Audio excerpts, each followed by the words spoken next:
कहे के भाव बा, चल जइबू जान आज दिलवा दुखाई के। चल जइबू जान आज दिलवा दुखाई के। भूल गइलू प्यार यार क्रिया खियाई के।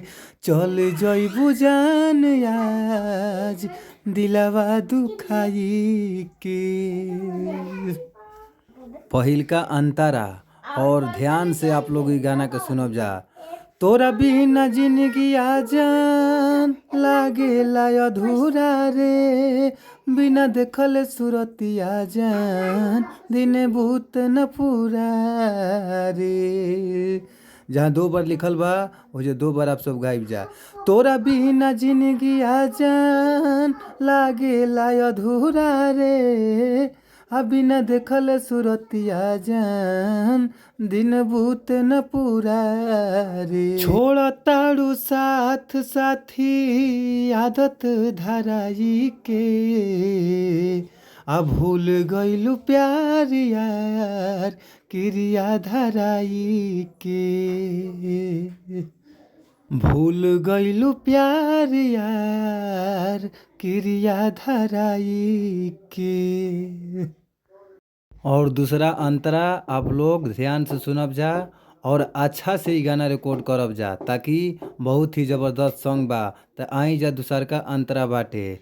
कब सोचले ना रही जान दिल तोड़ जइबू हो। केहू औरी के पाके नाता जोड़ जइबू हो। एक बार और।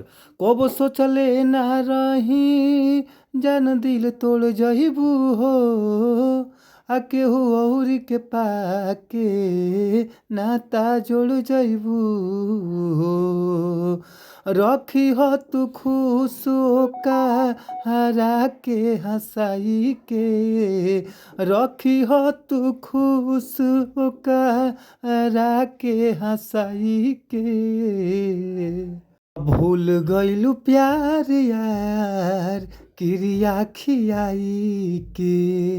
भूल गइलू प्यार यार क्रिया खियाई के। चल जइबू जान आज दिलवा दुखाई के। चल जइबू जान आज दिलवा दुखाई के।